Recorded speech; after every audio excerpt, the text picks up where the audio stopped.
लेकिन उस इंसान ने, उस इमाम ने, उस मौलवी ने और उस इसातिज़ा ने, उस उस्ताद ने कितना दर्द, कितनी तकलीफ बर्दाश्त की होगी, कितना प्रेशर उसके जहन पे होगा, कितना उसने दबाव बर्दाश्त किया होगा कि उसने ये कदम उठाने पर वो मजबूर हुआ।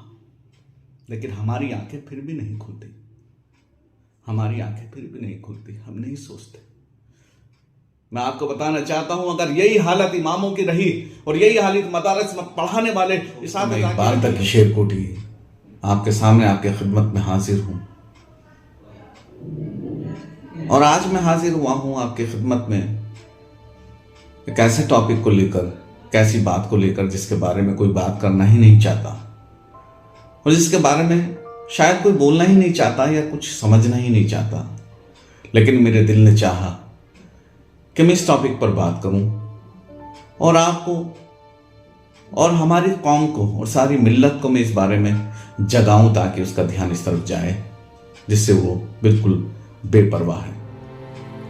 मैं आपको बताना चाहता हूं कि हमारे माशरे में एक शख्सियत होती है जो हमारी मस्जिद का इमाम होता है, और वो हमारी मस्जिद का इमाम, उसका काम जो होता है वो 5 वक्त की नमाज पढ़ाना, हमें नमाज का तरीका बताना और हमें नमाज पढ़ने का तरीका बताना, कुरान और हदीस हमें समझाना और बताना, ये उनका काम होता है।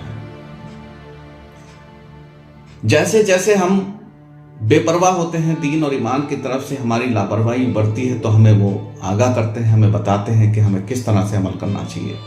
और ऐसे ही होते हैं हमारे आलिम दीन जो हमें हमेशा हमारी रहनुमाई करते हैं और हमें बताते हैं कि हमें किस तरह से ज़िंदगी गुजारनी चाहिए और किस तरह से हमारे अंदर, हमारी ज़िंदगियों में दीन होना चाहिए और इस्लाम की हमारी रोशनी हमारे अंदर होनी चाहिए।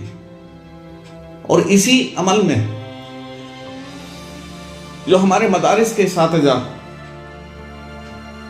वो होते हैं, मदारिस के इसातिज़ा जो मदरसों के उस्ताद होते हैं, उनका अमल दरामद भी हमारी ज़िंदगी में बहुत ख़ास होता है। और हमारे बच्चों की परवरिश में, हमारे बच्चों की तालीम और तरबियत में उनका बहुत हाथ होता है।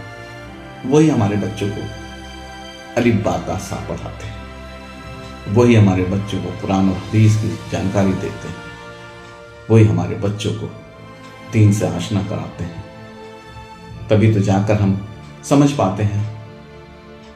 लेकिन अब वो सब काम करते हैं, लेकिन हम लोग उनके लिए क्या काम कर रहे हैं और हम लोगों ने उनकी क्या जिम्मेदारी उठाई है?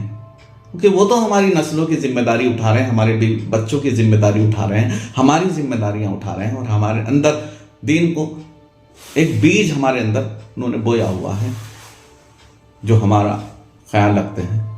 लेकिन हम उनका कितना ख्याल रखते हैं? हम उनके लिए क्या कर रहे हैं? एक आलिम दीन, एक हाफिज और एक मदारिस इसातिज़ा की क्या सैलरी होती है, या आप और हम सब जानते हैं कि उनकी क्या तनख्वाह होती है, क्या सैलरी होती है। 6-7 हज़ार रुपये, 8 हज़ार रुपये, 10 हज़ार रुपये, या ज़्यादा से ज़्यादा हुई तो 12 हज़ार रुपये। मैं आपसे ये पूछना चाहता हूँ कि आप अपने घर के अखराजात और आप अपने घर के खर्चे क्या इसी रकम से चलाते हैं? क्या आपको यही रकम आपको दरकार होती है हर महीने खर्चे चलाने के लिए? इसमें कुछ लोग ऐसे हैं जो बहैसियत बहुत अच्छे नहीं हो सकते, लेकिन मैं ये जानता हूँ, मैं ये समझता हूँ कि कम से कम जो हमारी मस्जिदों के अंदर नमाज पढ़ने के लिए आते हैं वो बाहैसियत लोग भी आते हैं। और क्या हम कभी सोचते हैं उनके बारे में? वो किस तरह से अपने अखराजात बर्दाश्त कर रहे हैं, किस तरह से वो अपनी गुजर बसर कर रहे हैं। एक इमाम क्या 7 हज़ार रुपये में, 8 हज़ार रुपये में अपने घर को चला सकता है? क्या आप चला सकते हैं 7-8 हज़ार रुपये में अपने घर को? अरे आपके तो बच्चे ही, छोटे छोटे बच्चे अगर 2 बार हफ्ते में अगर किसी रेस्टोरेंट में खाना खाने चले जाएं तो 5 हज़ार रुपये, 6 हज़ार रुपये वहाँ खर्च करके चले आते हैं। अगर आप कहीं आउटिंग पर चले जाएं, कहीं सैर व तफरी के लिए आप चले जाएं तो 10 या 20 या 50 हज़ार रुपये आप खर्च करके चले आते हैं। लेकिन आप जब घर वापस आते हैं तो आपकी मस्जिद का जो इमाम है वो वहीं आपको मिलता है जिसकी तनख्वाह 7-8 हज़ार रुपये है। वो कि उसकी हैसियत नहीं है कहीं जाने की, और ना वो इसलिए बना है कि वो कहीं जा सके, वो तो सिर्फ और सिर्फ 5 वक्त की नमाज पढ़ाएगा और 7-8 हज़ार रुपये आपसे लेगा और अपने बीवी बच्चों का गुजर बसर किसी भी तरह से उसी पैसे से करेगा। और अगर कभी वो बीमार हो जाएगा और डॉक्टर के पास जाएगा तो डॉक्टर अगर उनको सीटी स्कैन, अल्ट्रासाउंड या कोई और टेस्ट, किसी तरह के ब्लड के टेस्ट लिख देते हैं और दवाइयां लिख देते हैं, तो वो शायद उन दवाइयों को, उन टेस्ट को करा पाएगा, क्योंकि उसकी हैसियत नहीं है ये टेस्ट कराने की। ये तो हम तो करा सकते हैं, हमारे अंदर है इतना, हम करा सकते हैं, लेकिन वो नहीं करा पाएगा। और इसीलिए एक इमाम, एक मुअज्जिन, एक मदारिस का एक इसातिज़ा और एक मौलवी जो कि अपनी जिंदगी को एक बिल्कुल करीने से काट रहे हैं, वो डरते हैं बीमारियों से, क्योंकि वो इलाज नहीं करा पाते।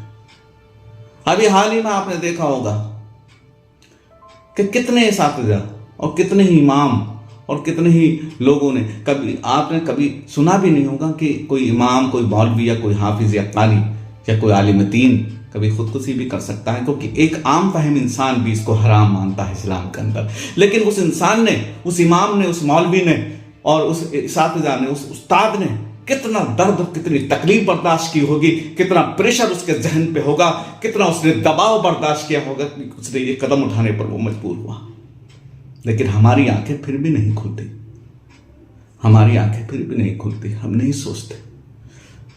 मैं आपको बताना चाहता हूं, अगर यही हालत इमामों की रही और यही हालत मदारिस में पढ़ाने वाले इसातिज़ा की रही, यही अइम्मा हजरात की हालत रही, तो आने वाले वक्त में कोई भी इंसान अपने बच्चे को आलिम दीन बनाना नहीं चाहेगा, कोई भी अपने बच्चे को हाफिज बनाना नहीं चाहेगा, कोई भी अपने बच्चे को कारी नहीं बनाना चाहेगा। और फिर वक्त ऐसा आएगा कि आप लोगों को आपके जनाजे के लिए भी इमाम नसीब नहीं होगा। अगर अपने माशरे के इस शख्सियत को बचाना चाहते हो तो इसके दर्द को समझो, इसके एहसास को समझो, इसकी तकलीफ को समझो, तभी आप इसको बचा पाओगे। वरना एक दिन आप इस रूह जमीन से भी फना हो जाओगे, आप इस रूह जमीन से भी फना हो जाओगे, नहीं बचा पाओगे।